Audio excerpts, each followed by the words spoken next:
And now please join me in welcoming Munsell McPhillips to our pulpit.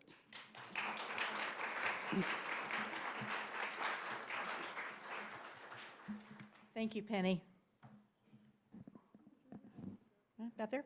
Okay. We are fortunate people, despite the heat. We live in several fascinating worlds. We live at the edges of land and sea, river and ocean, forest and marsh, city and wildland. Worlds that for millennia have sustained us, challenged us, and maybe more often than we might realize, protected us. It's at these edges that life is most interesting. So we have lots of things to be excited about. Let's explore these edges just a little bit and see if they might inspire us as you use. As we begin, it's helpful if we remember a few rules of the road. I'll just highlight a couple. The first is there is no such thing as a blank slate in the natural world. Everywhere we look, at the beach, along the river, at a stand of trees, across the marsh, there are loads of things going on. Every bit of land or shore is managing how wind and water are transported across it. Nutrients are being generated, synthesized, distributed, and consumed. Pollutants are metabolized and stored, or not. I always flinch when I hear the term unimproved land. Maybe you do too. I mean, we know what it means, but we've learned recently that the choice of words matter. And when we forget that there's already a sophisticated infrastructure at work, we're missing a big story that's important to us. You'll note that I've said everything changes. The only thing constant is change, but the next one is what's really fun. All change drives towards dynamic equilibrium. That's the cool part. Whenever there's a perturbation or a disturbance in nature, it will respond, not to make things go back the way it was, but to find a new balance point. And once we know that, then we can work with it. The next one, Crystal. This is what happens when we don't understand how nature works. This is the kind of urban flood control channel that we built for 100 years with the best of intentions to try to protect people. But this is picking a fight with moving water, and we will lose that argument sooner or later every time. As more of us in that business studied how rivers really work and how they function, we learned completely new ways to deal with this. Crystal, can I have the next one? Thank you. These are urban flood control projects too, and particularly the one on the right. There's some very heavy engineering in there that you probably can't see. So we're all trying to get to the same solution, but one way of dealing with nature just tends to work better than the others. Now the last part, and we don't need to go back to that slide, but that this sort of illustrates is that everything is a lot more complicated than it looks, and a lot more fun. So you may as well have fun with the living world. It's there. One edge community that we're really lucky to share is the maritime forest. This forest is a rare ecosystem that threads along the coast. It starts just behind the primary dune line and extends inland for a little bit. Our maritime forest is adapted to withstand some of the harshest conditions that nature can throw at it. Hurricanes, direct salt spray impact, ouch, right on their little leaves, scour, deposition, inundation, sometimes all of the above in rapid succession. The major maritime canopy trees in this latitude are the live oak and the magnolia. Now there's plenty of magnolias and live oaks and the smaller hollies and wax myrtles all around the temperate zone. But if we lose our maritime forest here, we can't just call up a nursery 100 miles inland and order a replacement. We've tried that in Fernandina quite a lot. They don't make it.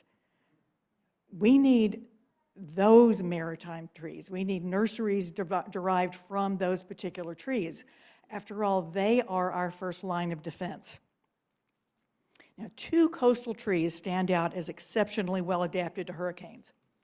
the mighty live oak, and just about any old palm tree. First, let's look at this gorgeous live oak. It's easily a few centuries old, and it's a proud survivor of Hurricane Katrina. Now, this is in New Orleans, but we've got these guys here. I chose this picture because it exemplifies what makes a live oak what it is. Now, ignore me for a minute and just look at that tree.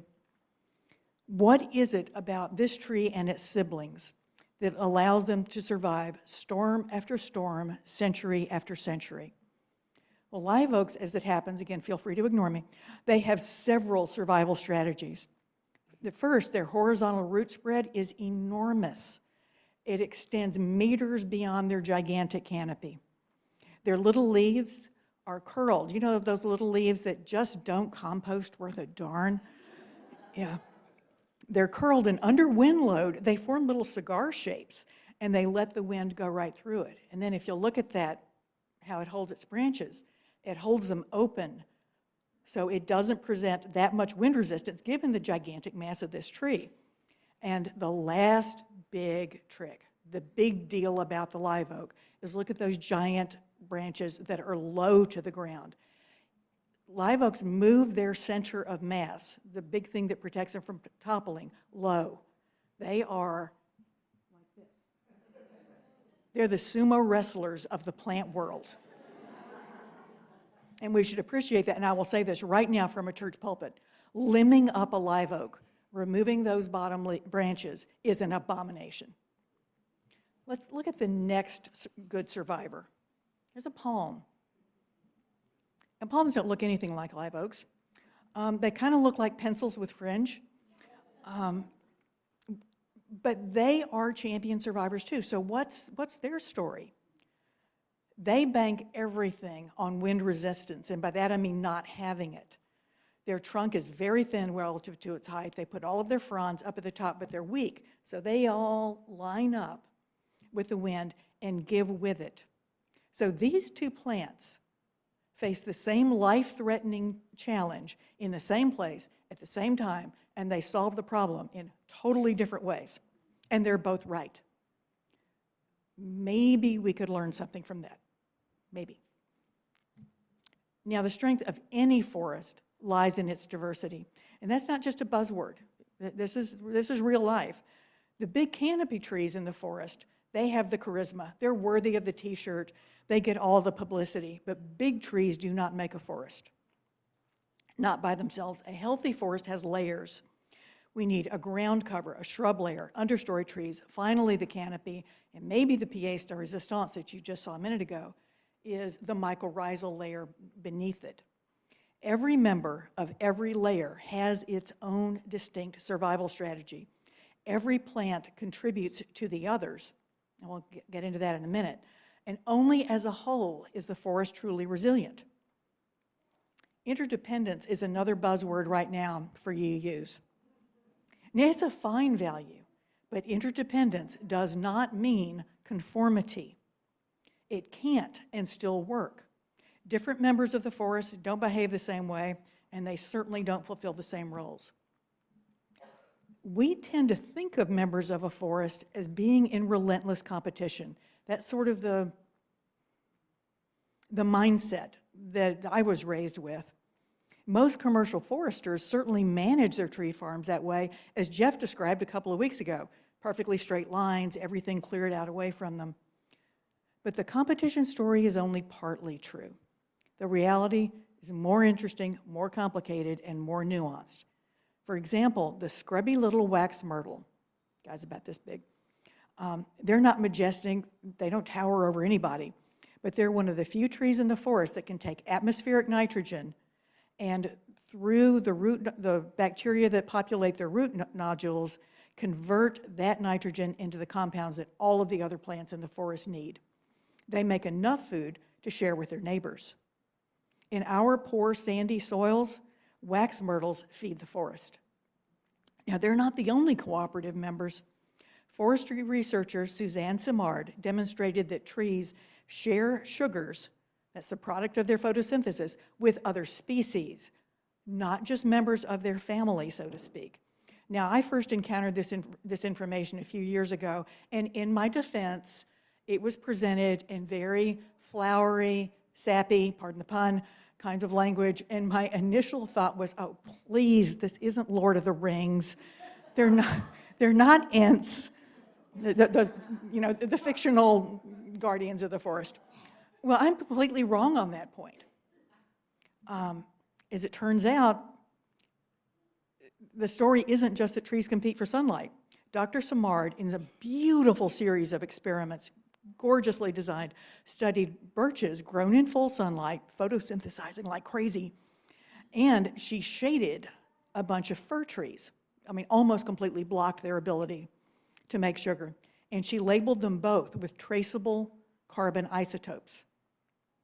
And within hours of the labeling, the birch was shipping sugar over to the very hungry fir tree.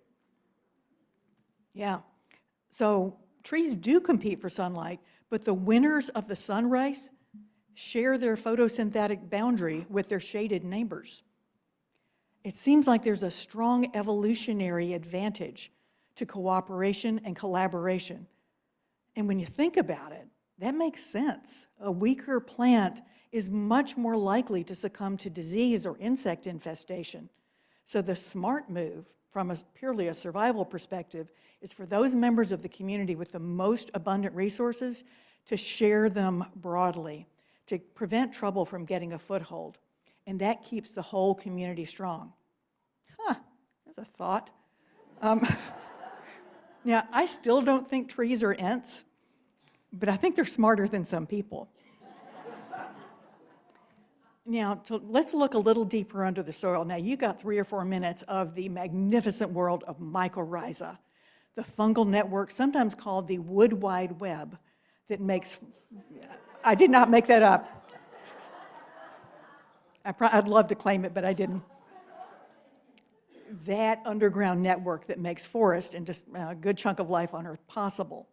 Let's look at the mechanics. I'm an engineer. Let's look at the mechanical aspects of how this works. So first we need to understand composite materials. And there is one.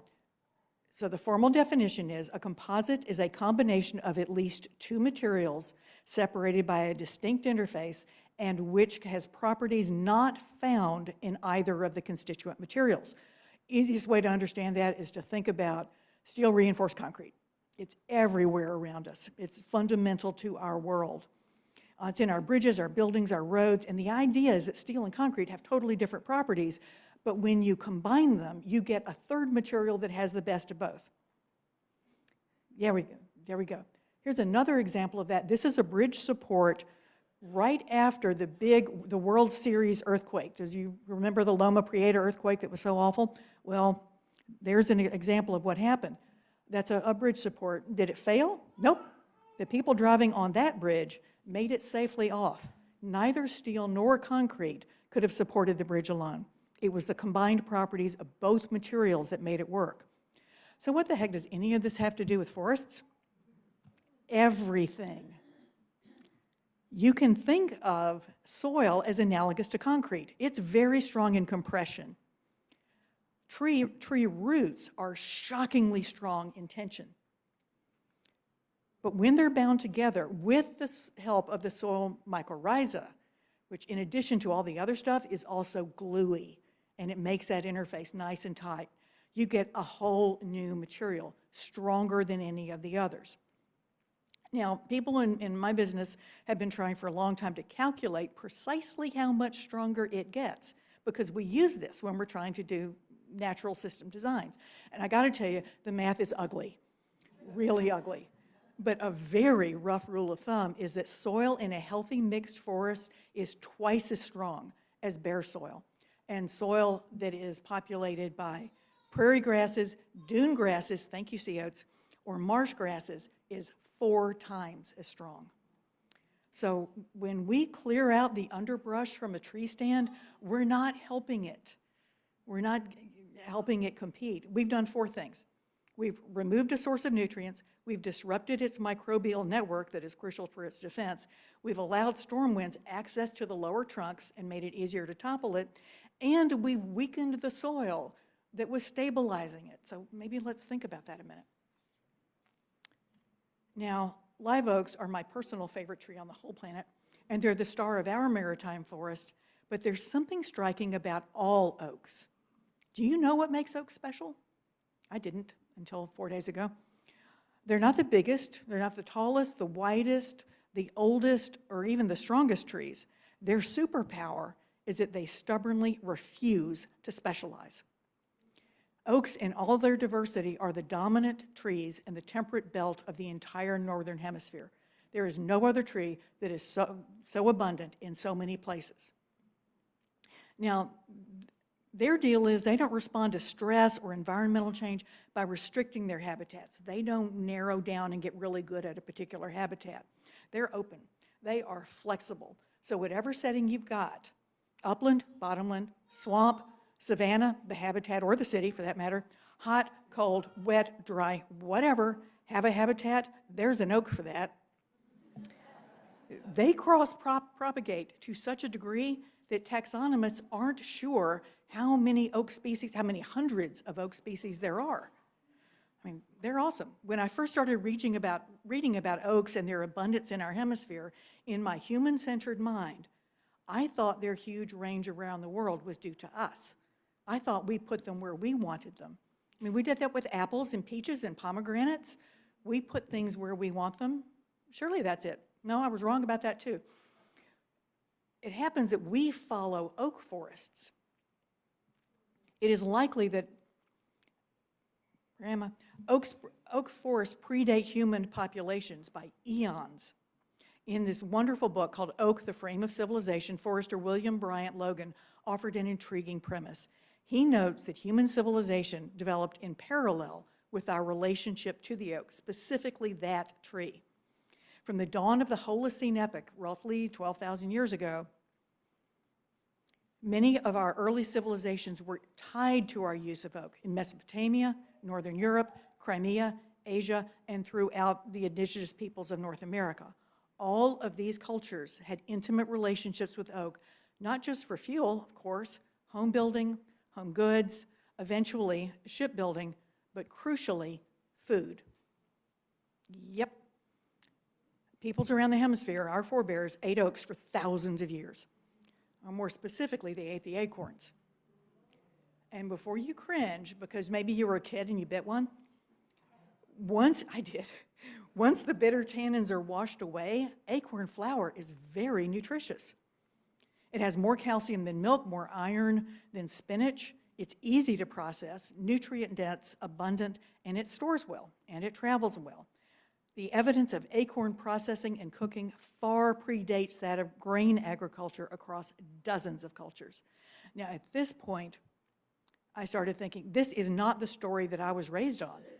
And maybe not yours either. It's like, no. An early pre-agricultural society was based on brave he-men wearing skins, doing battle with enormous animals while the women folks scrambled in the bushes for berries, and they all teetered between feast and famine. Maybe not. The idea that life for our early forebears was a desperate scramble for survival in a life that was nasty, brutish, and short is way overblown. Yes, humans hunted for food, of course, but what we call the paleo diet now seems to be a lot more plant-based than many of us imagined. And this notion about natural gender roles doesn't hold up under that kind of scrutiny. We had plenty of food. It was nutritious just about everywhere. So, I think this is the third time that I have been categorically wrong in this talk. It seems now that our conventional views of the natural world and our early ancestors were shaped by a Victorian Industrial Revolution worldview that projected its values and perceptions onto the earth. Or maybe more precisely, the people at the top of the heap in the Industrial Revolution and the Victorian Age. That's a worldview of relentless competition, domination, heedless destruction forever and ever, amen. Alfred Lord Tennyson's Nature Red of Tooth and Claw comes to mind. But as brilliant as the scientists of that day, of that day were, and with all credit to them, that idea doesn't hold up to scientific scrutiny. A closer look at the evidence tells us a vastly more complicated, interesting, nuanced story. Nature teaches us as much about collaboration as about competition. And this story can teach us how to thrive in a rapidly changing world. And that's a good thing. Because as climate change bears down on us in earnest, we could use a shift in perspective. There is one immutable fact that regardless of our preferences, nature has home field advantage, and she always bats last. We should prepare. Thank you.